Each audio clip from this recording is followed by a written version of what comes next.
I'm sorry. If you would like to get your song reviewed, dear listener, there's the filthy capitalist option. As Sori says, 125 gets you straight to the head of the line. You don't have to be a part of the alliance. You don't have to be part of the group. Wait a minute. And the biggest thing is you don't have to wait. You hop, skip, and jump right in front of everybody. 125 gets you there. You do that 3 times, and then get mashed down to the $75 rate for perpetuity. Yes! Also, there is a band review option. So if you've got a band and you're trying to get your band some exposure, hit me up at vinsori@gmail.com, and I'll show you the details about how to pull that off. You can also jump on Patreon, and there is a option on the tiers to be able to get your band reviewed. Yep. Obviously, we can't lie to you, so we can't guarantee a positive review. Get what you get. It's just rubbish. Rubbish. Rubbish. That's British for garbage. My favorite is the community option. $1 at the gate gets you in at Patreon. You get to join an alliance. The alliance joins their points together, and that helps determine what songs that we do. The alliances hang out on Discord. Message me on Patreon to get the link. And they do all kinds of other cool things. They do Minecraft, Dungeons and Dragons. Yeah. It's really a community within the community. Anybody can go on the Village, facebook.com/Vin and Sori. There's 160,000+ people on the channel. What's cool about the Discord is that it offers a real opportunity for community connection, friendship, that type of thing. And it's on Discord, so if you're not a Facebook person, it's for you. You start off at $1. Right. Plus you get exclusives. Sori and I are working on a song. So the first 15 seconds of that was on Patreon. Also, at $15 tier and above, when we actually debut the video, they're going to be there live with us. There you are, dear listener. Slayer, what's the name of the name Read of the song? Between the Lines. Read Between the Lies. Let's go. Oh, lies. Oh, no. Yes. Aggression.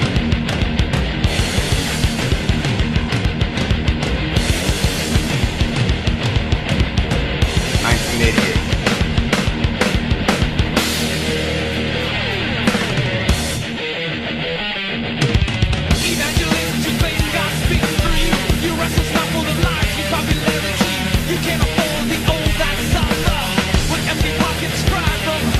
Wow. Wow.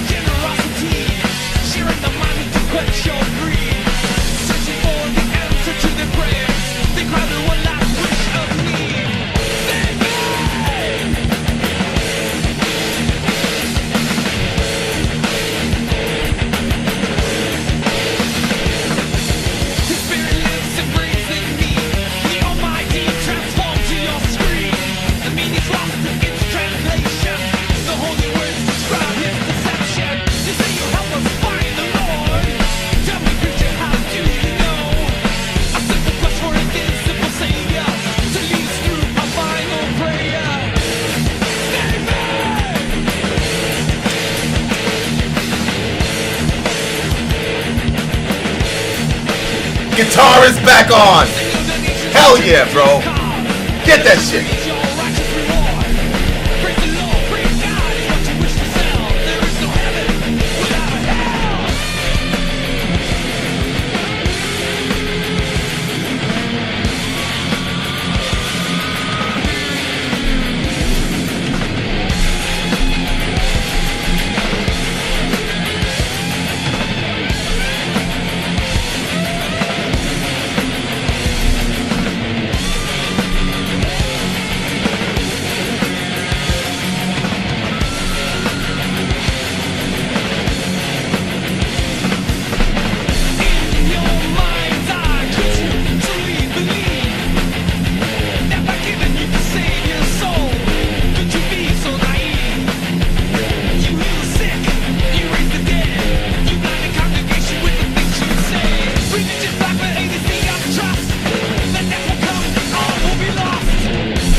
Woohoo!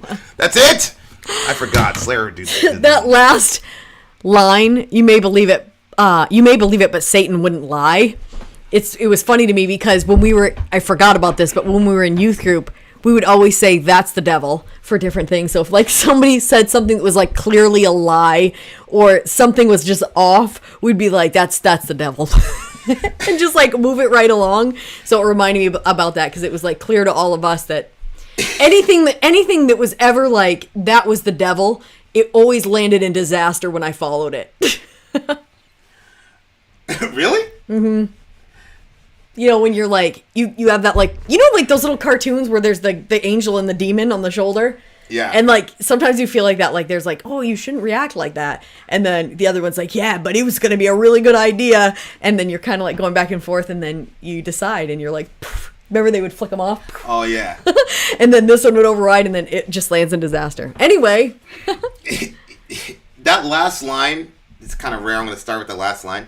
You may believe it, but Satan wouldn't lie. That's so brilliant. Because that last line is basically saying that the preacher is Satan. That's the point. The evangelist is Satan. It starts out saying the evangelist, and then it ends with Satan. And that's because in his mind, and he's right in this situation, they're one and the same. Yep. And he's right in that situation. But yeah, the riffage was crazy. Mm-hmm. Like they had a color. I think I agree. I mean, I haven't heard a lot much Slayer. I mean, all the Slayer that you guys see on the channel is all the Slayer that I've heard. That's the extent. So, but I've never heard like a terrible riff. Like Kerry King's solos are. I will never forget them for Raining Blood. Yeah. Really? Why? It was just crazy. I thought you were going to say the Silent Scream one. Oh yeah, that one too. Both of them. That one was crazy. Yeah, the Silent Scream one was. Ugh. Yeah, that song was heavy. It was crazy. I misnamed it. That was the one I was thinking of. Which one? But I said Raining Blood, but it was the Silent Scream one. That's the one I had in my head. You know, like using you guys guitar people are gonna think this is funny. So I came up with Korn, so everything was drop D. Everything was so like the lower the thing was, the heavier it was in our minds because it was funk metal, was just very, very groovy. I had no idea that was the only genre. So when I got a guitar, I didn't touch my A string. You know what's like? Mm-hmm. Like I didn't. I'm like, yo, you can't get heavy. You can't be heavy doing that. You gotta go with the. You know, I mean, you've been to the shows, and I say, look at their hands. They're I'm always like, what? Yeah. And then I heard Raining Blood. I was like, whoa, that's heavy. That's really, really heavy. I was like, wait a second, they're not doing the drop D. So Slayer was like the first band where it's like, yeah, you don't just have to drop D to be heavy. You see what I'm saying? Mm-hmm.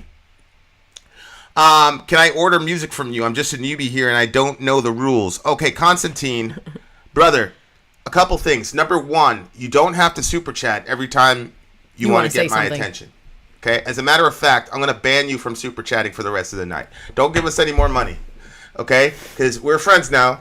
So, if you want a song, send me an email, vinandsori@gmail.com. You've already given a bunch of money right now, so we're not going to give you the regular quote because you've already given a bunch of money here. Okay? So, send me an email, vinandsori@gmail.com. Please stay, enjoy the music, talk to us, chat. Don't send us any more money, okay?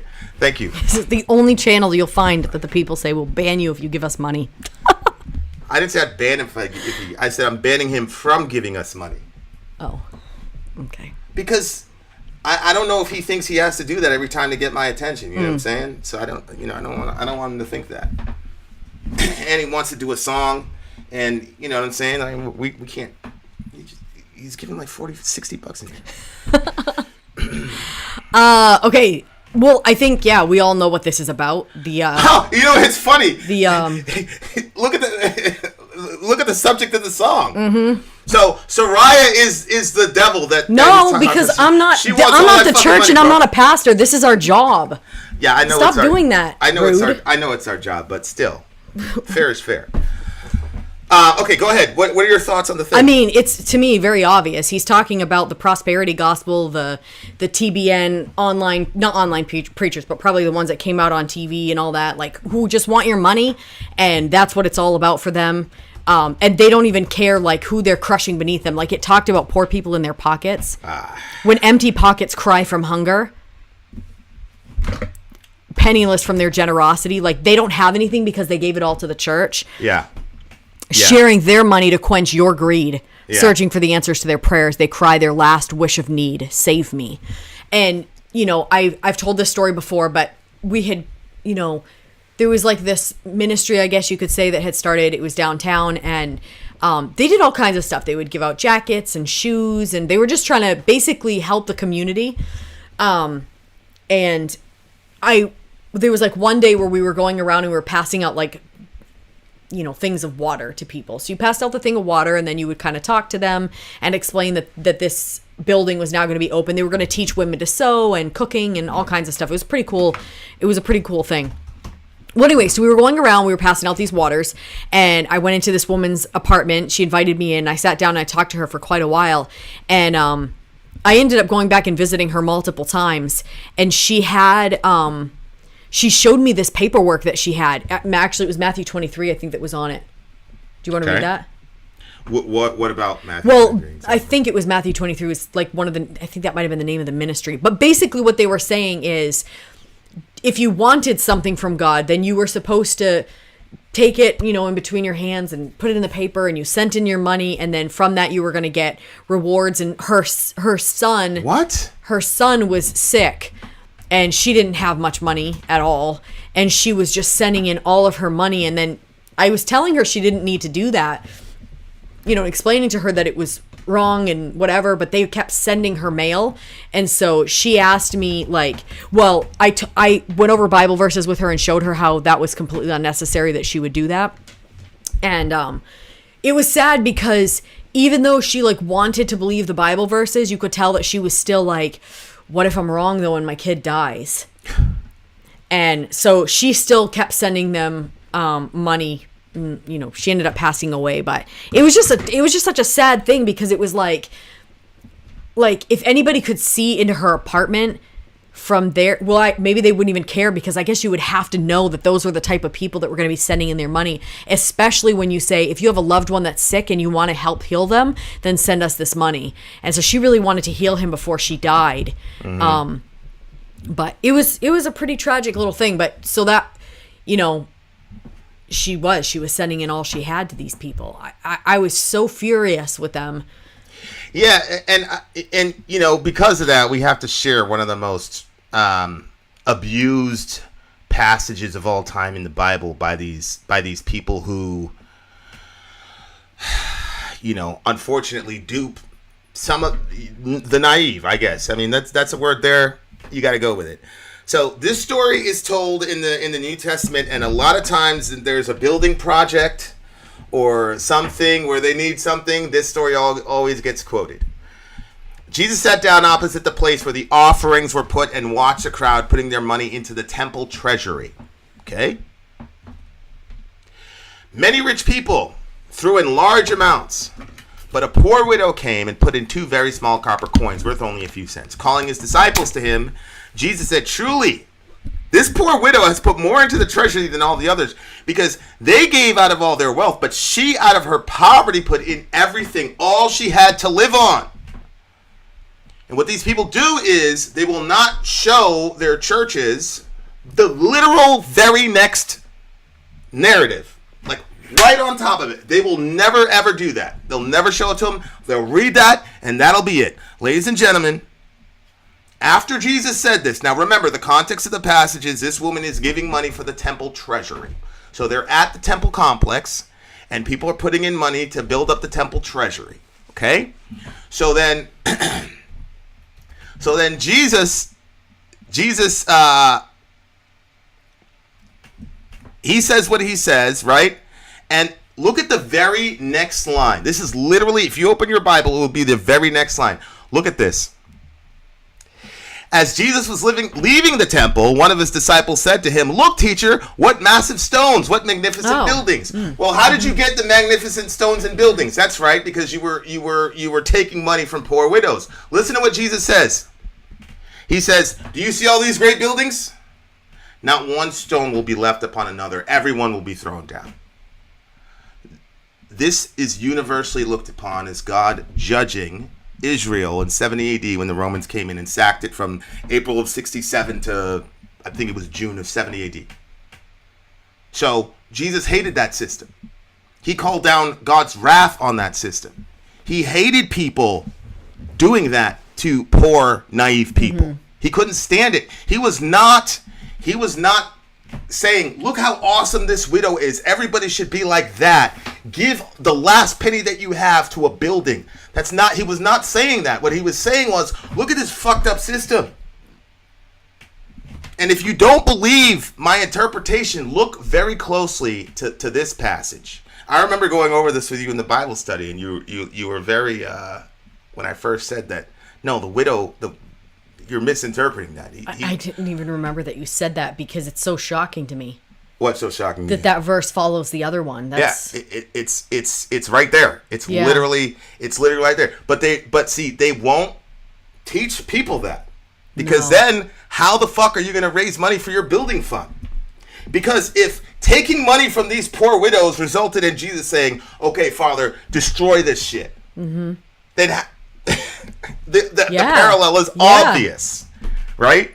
So that's my thing, man. Like that's why I tell people, read your Bible for yourself, because I'm convinced that if people read their Bible, I mean, there are some complex things in the Bible, but I'm convinced that, especially when it comes to the stuff that Jesus is talking about, you will be able to find, you'll be able to do that pretty well. It's so funny because so many people, you need the charger. So many people, they quote that verse all the time. And the other thing that's insane is that... Oh, yeah, that's the building fund verse. Yeah. Yeah. Or the past. That's one thing I learned from... You'd always be like, now read the very next verse. I've heard you say that so many times. And so that's why when we were doing our family study, there was something that Zoe had brought up. And then I was like, she said like the natural question that came next. And then I was like, yeah, look, it talks about it in the very next verse. Because it was like the natural progression of how human beings function in those situations. But the only reason I read the next verse is because you drilled it in so many times. Read the next one.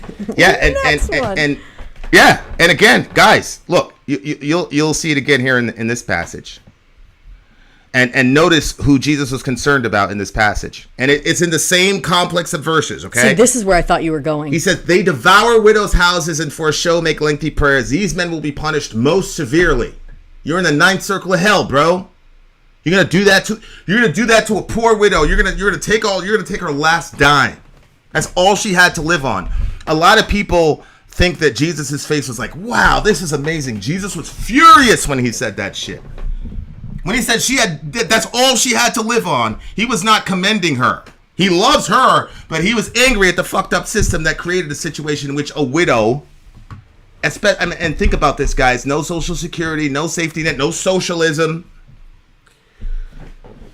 A woman who was widowed at the time without a man to protect her and provide for her was in a horrible situation. And this woman in that horrible situation gave her last dime because these people had created this fucked up system, which was nowhere commanded in the Bible, by the way. So Jesus said, okay, you guys want to do this to this woman? You guys want to do that? Okay. And to me, that was the last straw. That was the last straw for him. Mm-hmm. When he sat and saw that was the last straw. Because you look, it happened in Matthew 22. And then in Matthew 23, Jesus just goes, you Pharisees, you that was it. That's what triggered him. That's what triggered him. So she was great for what she did in Jesus' mind. Oh, yeah, but absolutely. The system and the religion that forces people to do that puts the building over people. What they should have done is gone into the fucking thing, the temple fund, and given her a house and said, hey, we'll give you a stipend. You'll never have to worry again for the rest of your life. Yeah. The college that I went to, it had, like, the buildings were just very nice. I don't remember. It's like $1 million or $2 million property. I don't really remember. I just know it was a lot. And there was limited students. There was only like 125 of us in total, all 3 grades, which kind of gives you the culty feel right there. Anyway, they had, like, I remember just seeing different things that I disagreed with, but we couldn't say what we disagreed with. And then it was our final year, and I was like having it up to friggin' here with the way that the school was being run and with the different things that I was seeing.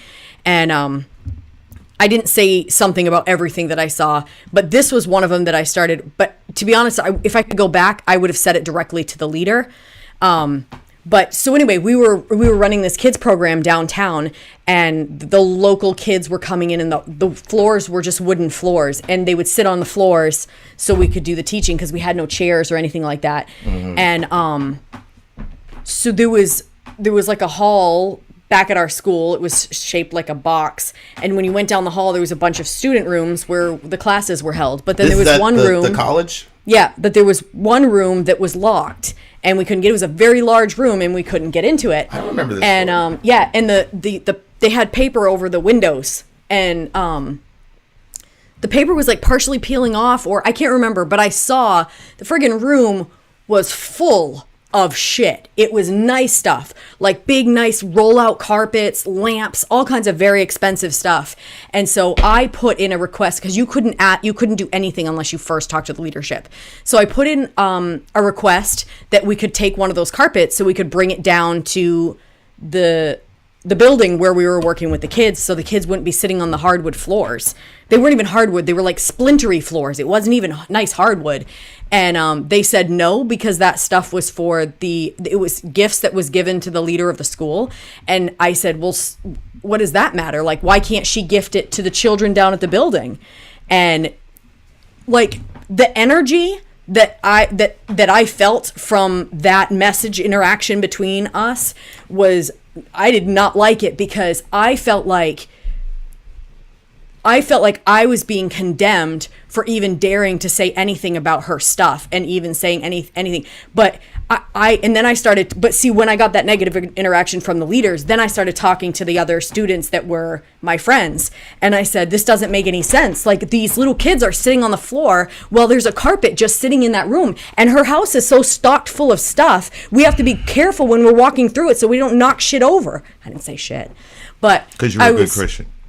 I was a good Christian, but I was very offended or upset that they weren't putting, and I was confused because it seemed to me that it didn't fit our religion. And then I thought, did I misunderstand something about, like, because the energy was, I was a bad person. You know how I am about feeling like a bad person. Oh, yeah. So, but that was like, I felt like, no, this is wrong. This is wrong that little children, like these children were not even like converted to our religion. They were just coming in to learn. And like, these little children are going to sit on that floor. So she's not even using the carpet. Well, the thing is, she was. And then, you know what I did? Did she have kids? No. God never gave her children. Her house was empty. Apparently God told her, you're not going to have any children, but I'm going to give you many children. And so we were all her little slave children. Okay. Anyway, but this is the thing too. So there was that stuff in those rooms. And so I said, when we graduated, everybody had to give, like, your class had to buy her a gift when you were leaving the school. What would happen if you didn't? I don't know. So they said, buy her a gift? No, it was a class gift. So you don't have an option. Okay. So we had our money pooled together. And so we were going to buy her a gift. And am I making this story way too long? No, go for it. So we had to buy her a gift. And so I said, she has way too much stuff just sitting in a room. I think we should take the money and donate it to a charity in her honor, in her name. Yeah. And yeah, people were kind of like, you could feel like people did not think it was that she was going to be appreciative of it. And you should have seen her friggin' face when we gave her that charity thing. She was not pleased. I couldn't believe it. I could not believe it. And they told me that was going to happen. And so, and the president of my class didn't want to present it to her because he felt uncomfortable. Because they all knew. That dude's a soft, bro. You should be like, yeah, he's soft. I think I ended up presenting it to her. Be a man. Tell him to be a man. But I was very, like, there was just so many weird things. But there was that.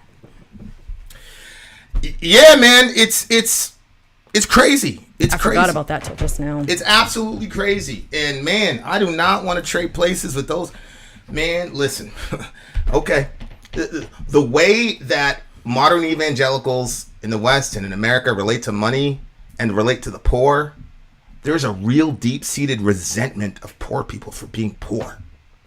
And Man, I'll never forget it. Ron Paul was Why? up there. For making them feel like they should do something about it, or what is it? Ron Paul No, was there up is, there. you're right. I showed you that clip, right? He's like, what is this thing where we have to take care of other people's health care? Yeah. And he was genuinely bewildered, and the entire Christian group, yay! I don't get it, man, but okay. Yeah, I mean, there needs to be some serious reforms. If I was the president, I'd say, listen, if 75% of your capital is not going back into the community, then we're going to tax you. We're going to revoke your tax exempt status. 100%. 100%. And I don't know why they don't just. There's nothing wrong with that. No. Because Right. if you're operating at a consistent profit, You know what's sad though? you have a business. You don't have a church at that point. And there's nothing wrong with having a business. We have multiple businesses. There's nothing wrong with that. But it's not a church. Church is where people give money so that you can redistribute that money to heal your community.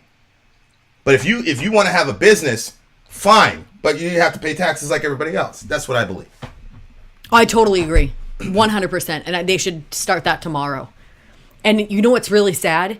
The saddest part to me is that I think some churches would then start to be more generous because they Correct. didn't want to hit that. Correct. No, the real thing is, the other church I went to, we had an accountant, the one that was mean to Oh, me. I know. All they would do was hire an accountant and find a way to loophole the hell out of it. Oh, yeah. Oh, yeah. That's what they do. So they wouldn't even start giving. I never, ever agreed with them doing that. You know what would happen? There would be this massive campaign about how Christians are being persecuted in America. Mm-hmm. That America's coming after us. They're persecuting us. They hate us. And then there'd be this big giant martyr thing. That's what would happen.